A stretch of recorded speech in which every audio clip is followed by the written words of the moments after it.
इंदौर शहर एयरपोर्ट। काशी इंदौर पहुंच गई थी। आज पहली बार वो इंदौर आई थी। बनारस को छोड़ के एक नए शहर में आना और नई जिंदगी को शुरू करना बहुत बड़ी बात थी। राजेंद्र जी जैसे काशी को लेकर निकले बाहर तो बहुत सारी गाड़ियां खड़ी थी। राजेंद्र जी काशी को लेकर गए एक गाड़ी के पास और नौकर ने गाड़ी का दरवाजा खोला। काशी के साथ वो बैठ गए। काशी राजेंद्र जी के कंधे पर सर रखे बैठी थी और राजेंद्र जी उसके सर पर हाथ रखे बैठे थे। कुछ देर में गाड़ी एक बड़े से गेट के सामने आके रुकी। नौकर ने गेट खोला तो एक बहुत सुंदर से बड़ा सा महल था। हर तरफ बंदूक लिए बॉडीगार्ड खड़े थे और जैसे ही राजेंद्र जी की गाड़ी अंदर गई सब झुक के सलाम करने लगे। गाड़ी आगे दरवाजे पर रुकी। राजेंद्र जी काशी का हाथ पकड़ के उसे उतारा और अंदर ले आए। सब काशी को वहां जानते थे क्योंकि काशी की तस्वीर हर जगह की थी इसलिए, पर काशी के लिए सब नया था। सारे नौकर आके एक कतार में खड़े हो गए। प्रणाम राजा साहब, सारे नौकर ने बोला। प्रणाम, हमारी राजकुमारी का कमरा तैयार कीजिए। आज से ये यहाँ हमारे साथ रहेगी। इनकी जरूरत का सारा सामान इनके कमरे में हो। राजेंद्र जी ने नौकर से बोला। और आप तीनों हर वक्त उनके साथ रहेंगी और ये जो कहे इनको लाके देंगी। राजेंद्र जी सारे नौकरों को समझा रहे थे। काशी सर झुका के बैठी थी। राजेंद्र जी पास आए और उसे लेके ऊपर बने एक बड़े से आलीशान कमरे में ले गए जहाँ पर जरूरत की सारी चीजें थी। बड़ा सा बिस्तर था, उस पे बहुत सारी तकिया से लगी थी। चारों तरफ बिस्तर के नेट लगा था गुलाबी रंग का। कमरे में आके काशी को राजेंद्र जी ने बैठा दिया। सारे नौकर कमरे से चले गए। काशी, ये आपका कमरा है बेटा, अब आप यही रहोगे। राजेंद्र जी ने उसके सामने कुर्सी पर बैठते हुए कहा। काशी शांति, काशी जिंदगी को आगे बढ़ने दो। मेरी बेटी आनंद भी आपको इस तरह अगर देख रहा होगा तो कितनी तकलीफ हो रही होगी। उसकी आत्मा को मत देखो दुख के मेरे बच्ची। राजेंद्र जी के इतना कहते पर रो भरी काशी। राजेंद्र जी ने काशी को शांत किया और सुला दिया और खुद चले आए उसके कमरे से। नीचे आए तो सारे नौकर खड़े थे। साहेब, काशी बेटिया ऐसे यहाँ क्या हुआ? रुकदुक काका ने पूछा। काका, आनंद अब इस दुनिया में नहीं रहा। काशी को हम अपने साथ ले आए। इतना कह के राजेंद्र जी रो पड़े। काका ने उन्हें संभाला। साहेब, मृत्यु से कौन भाग पाया है? अब आपको खुद को संभालना है क्योंकि अब काशी बिटिया आपकी जिम्मेदारी है। काशी बिटिया की शादी कब हुई? काका का ये सवाल सुन के राजेंद्र जी सोच में पड़ गए। काका, काशी की शादी के बारे में कोई नहीं पूछेगा और न ही इस माहौल में कोई चर्चा होगी उसकी। वो जिस तरीके से यहाँ रहना चाहती है रहेगी। राजेंद्र जी ने माहौल के सभी काम करने वालों को बुला और वहाँ चले गए। राजस्थान, अभय का ऑफिस। अभय अपने ऑफिस में बैठा है और काम कर रहा है। तभी राणा जी आते हैं। हुकुम साहब, आप लंदन जा रहे हैं?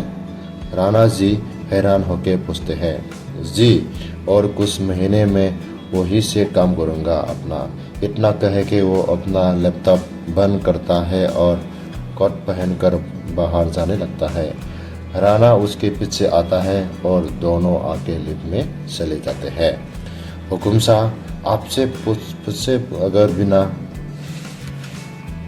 हुकुम साहब, आपसे कुछ पूछे अगर आ गया है तो? राणा ने धीरे से बोला। यही न कि हमने काशी से शादी क्यों की और करी तो ऐसे क्यों छोड़ दिया? अभी के बोलते पर राणा हैरान हो गया। राणा, काशी हमारे निगाहों से होते हुए हमारे दिल में बस रही थी। तुम जानते हो कि मेरी ज़िंदगी में दुश्मन की कमी नहीं है। अगर उन्हें ये पता चलता कि वो कमज़ोरी है हमारे तो कुछ भी कर सकते थे उनके साथ, इसलिए ये करना पड़ा। जहाँ होगी वो सही सलामत होगी। अपने गाड़ी में बैठ के जाते हुए बोला, तो आप लंदन क्यों जा रहे हैं? हराना ने पूछा। क्योंकि ये यहाँ रहे तो कदमों को रोक नहीं पाएंगे हम, अभय ने बाहर देखते हुए कहा। अभय माहौल आया और सामान पैक करके एयरपोर्ट के लिए निकल गया था। वो एयरपोर्ट पहुंचा और अपने प्लेन में बैठ के राजस्थान से निकल गया। उसे खुद नहीं पता था वो यहाँ कब वापस आएगा। 1 महीने के बाद इंदौर शहर। काशी अब खुद को संभाल चुकी थी। राजेंद्र जी को उसने अपनी शादी के बारे में भी सब बता दिया था, पर राजेंद्र जी ने उसके फैसले का आदर किया।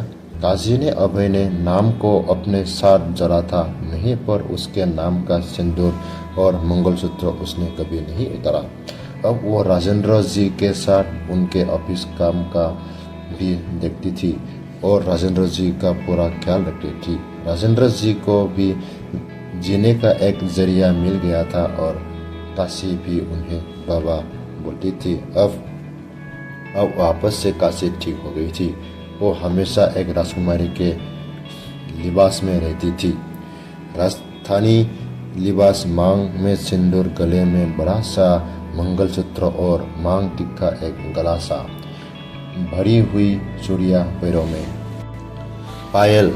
राजेंद्र जी ने काशी को अपनी बेटी के रूप में अपना लिया था, इसलिए उससे उसी परंपरा में रहने के लिए कहा था राजेंद्र जी ने। आज राजेंद्र जी के एक बिजनेस पार्टनर घर आ रहे थे अपने बेटे के साथ काम के लिए सिलसिले में।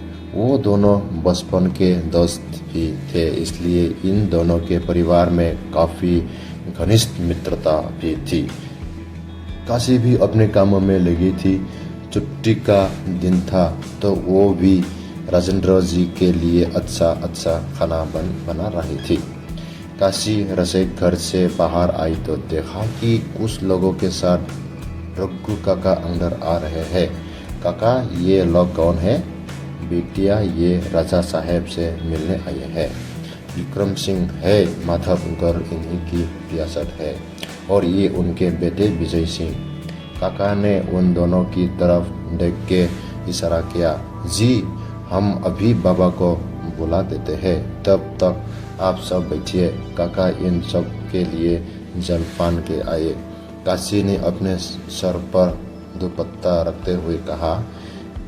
विजय काशी को बहुत ध्यान से देख रहा था। वो काशी की खूबसूरत देख के खो गया था। काशी के खुले बाल जो कमर तक आ रहे थे, राजस्थानी लिबास उससे बहुत भा रहा था। काशी गई और राजेंद्र जी को बुला लाई। राजेंद्र जी आए तो विजय ने उनके पैर छुए। जीते रहिए विजय, आप कब आए अमेरिका से? राजेंद्र जी ने विजय को आशीर्वाद देते हुए पूछा। जी, कल बस 2 दिन हुए पापा। आ रहे थे तो सोचा कि मैं भी आ जाऊं और आपसे मिल लूं। विजय उनके पास बैठते हुए बोला। तभी काशी सबके लिए चाय नाश्ता ले आई। इनसे मिले, ये काशी है, हमारी राजकुमारी।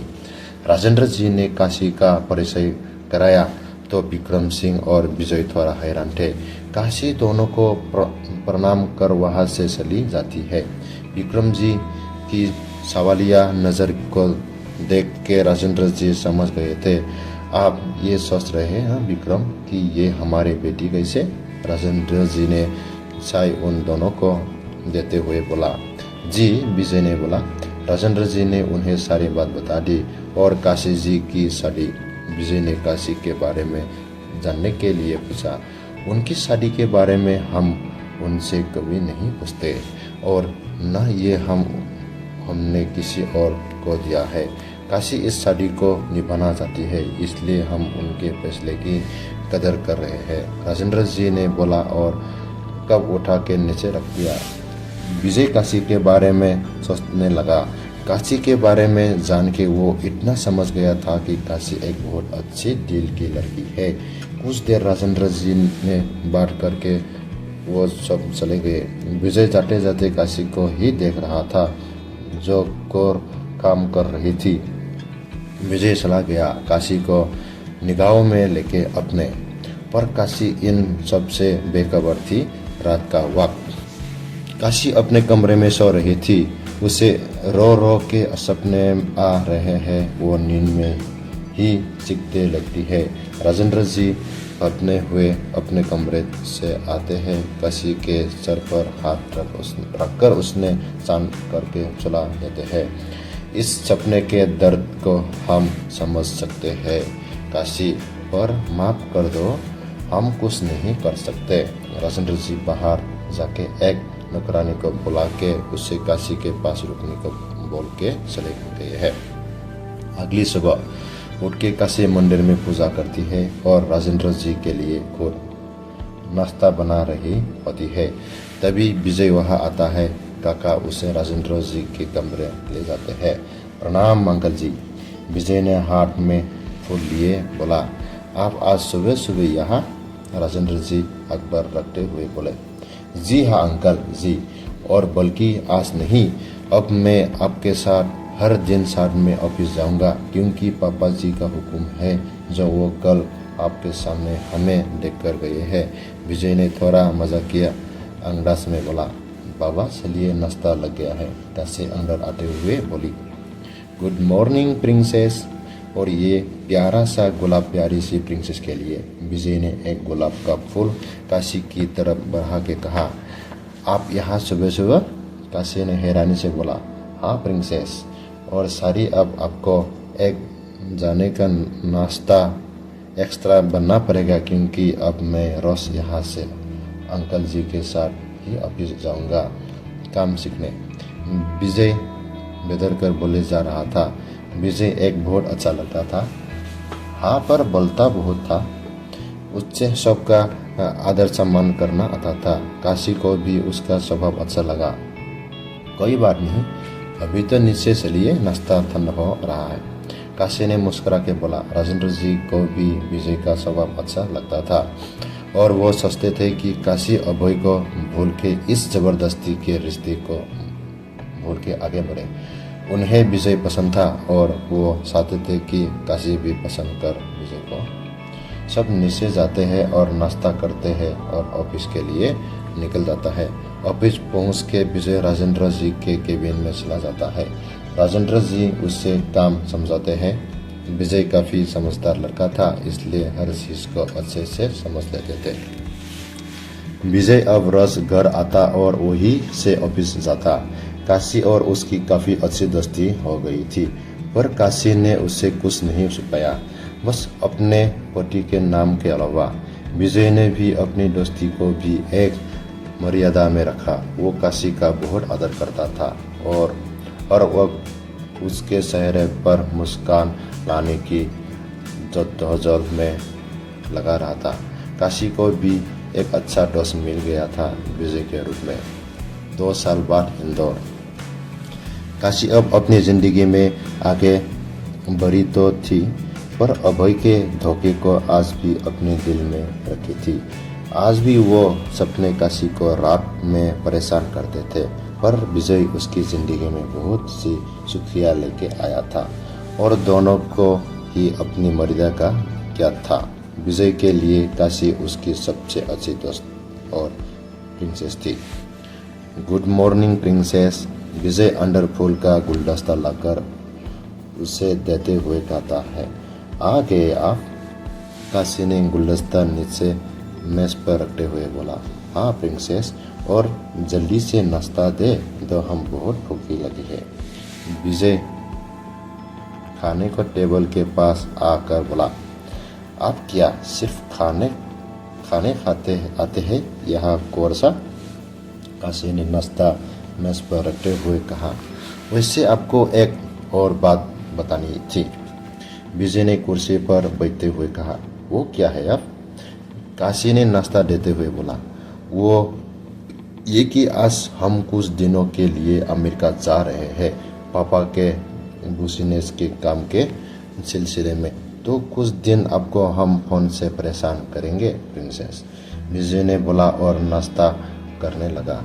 काशी उदास तो थी क्योंकि एक विजय थी ही था जिससे काशी खोल के बात करती थी।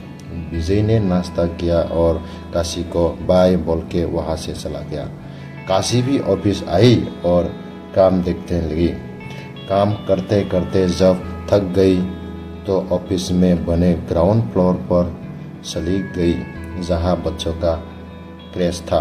काशी ने ही ऑफिस की जितनी भी महिला कर्मचारी थी उनके बच्चों के लिए यह क्रेश बनवाया था ताकि वो अपना काम भी कर सके और बच्चों के लिए निष्फिक्र हो जाए।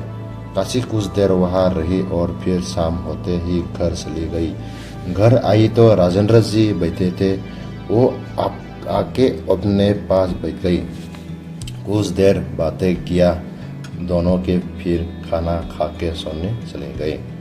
काशी को नींद नहीं आ रही थी तो उसने अपने कमरे में लगा बड़ा सा शीशा खोला। सामने बड़ा सा बगीचा था।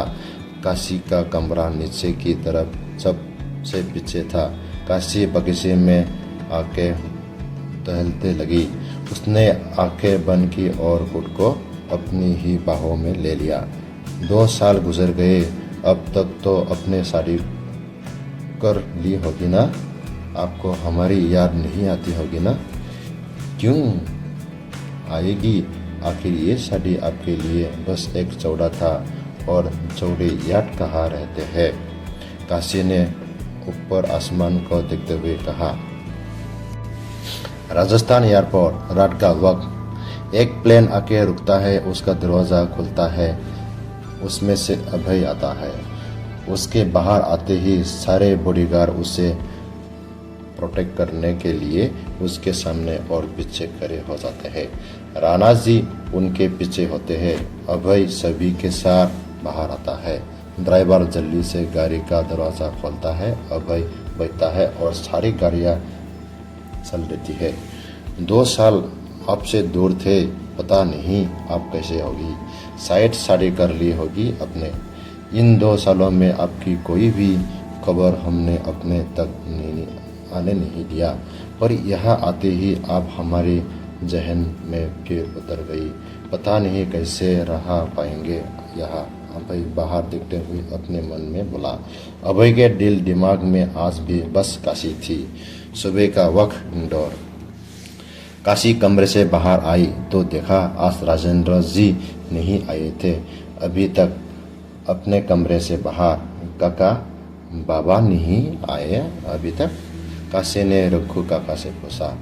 नहीं बेटिया, उनकी तबीयत खराब है थोड़ी, तो वो अपने कमरे में आराम कर रहे हैं, रघु काका ने काम करते हुए कहा। काशी राजेंद्र जी के कमरे में गई तो देखा राजेंद्र जी लेटे हुए थे। काशी गई और उनके सर पर छू के देख हल्का हल्का बुखार अभी था।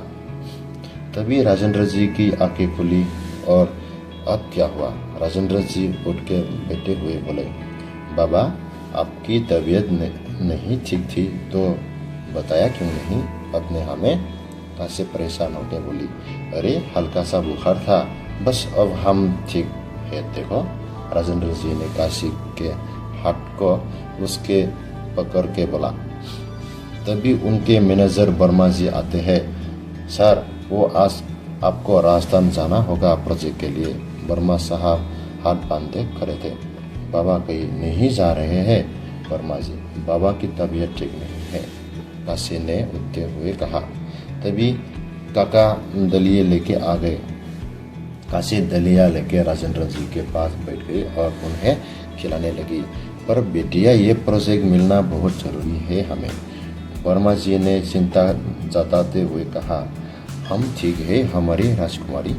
राजेंद्र जी का इतना बोलना का था कि काशी ने उन्हें घूर के देखा तो राजेंद्र जी चुपचाप दलिया खाने लगा।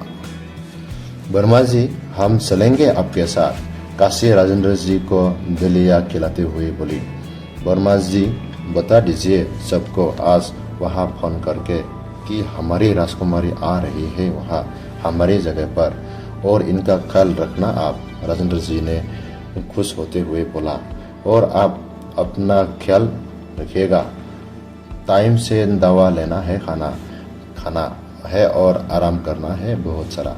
काशी ने राजेंद्र जी को दवा लेते हुए बोला और तैयार होने चली गई। काशी कुछ देर बाद आई, राजेंद्र जी के पैर छुई और राजस्थान के लिए निकाल गई अपने प्लेन से। राजस्थान, अभय का ऑफिस।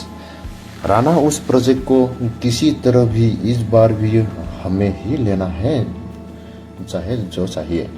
अभय लैपटॉप में काम करते हुए बोला, हुकुम साहब, ये प्रोजेक्ट आपको ही मिलेगा, आपके सामने कौन खड़ा हो सकता है। राणा ने विश्वास से साथ बोला। अभय और राणा शाम तक काम करते रहे।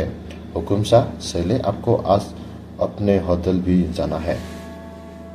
व्यवस्था देखते कल की मीटिंग के लिए।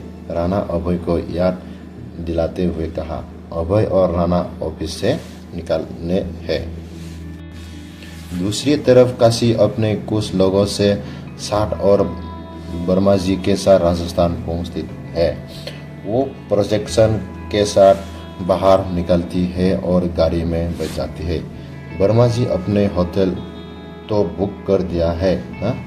काशी ने लैपटॉप में देखते हुए बोला। हाँ बिटिया, वो तो पहले से ही था, राजा शाह के लिए कराया था, बस अब आप वहाँ रहेंगी। वर्मा जी इतना बोल के शांत हो गए। काशी भी अपना काम करने में लगी थी। अभय होटल पहुंच गया था। गाड़ी आके बड़े से आलिशान होटल से सामने रुकी है। होटल का नाम है एपीएस होटल। ये राजस्थान का सबसे मशहूर होटल है और यहाँ कमरा मिलना भाग्य माना जाता है, क्योंकि यहाँ पर कमरे खाली मिलते ही नहीं है।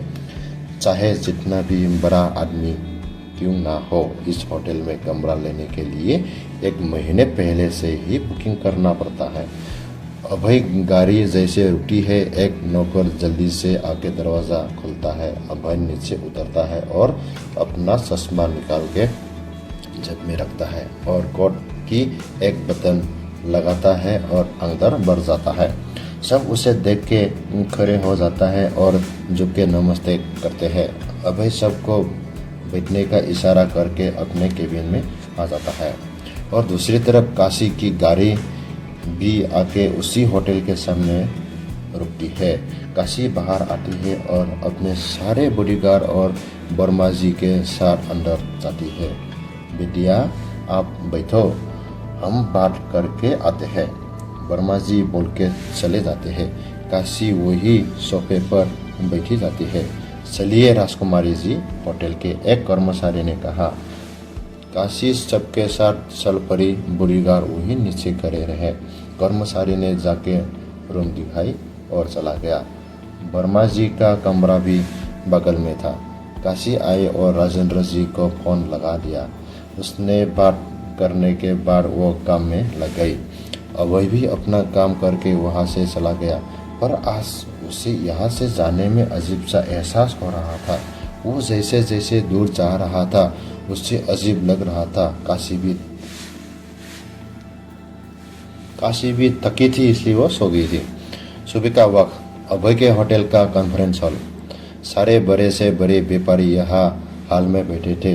अभय जैसे ही हॉल में आता है, सब खड़े हो जाते हैं और झुक के उसे नमस्कार करते हैं। अभय भी अंदर भाव के साथ हाथ जोड़ लेता है और बैठ जाता है। तभी उस प्रोजेक्ट के हेड आते हैं, सुरेश महलवान जी। खमागारी हुकुम सा। महलवान जी आके अभय को हाथ जोड़ के बोलता है। अभय आंखों से इशारा करके जवाब देते हैं। आप जो यहाँ आए उसके लिए मैं आभार प्रकट करता हूँ आप सबका। और एक समाचार ये भी है कि राजा राजेंद्र सिसोदिया जी नहीं आ सके, इसलिए उनकी बेटी यहाँ हमारे साथ उपस्थित है।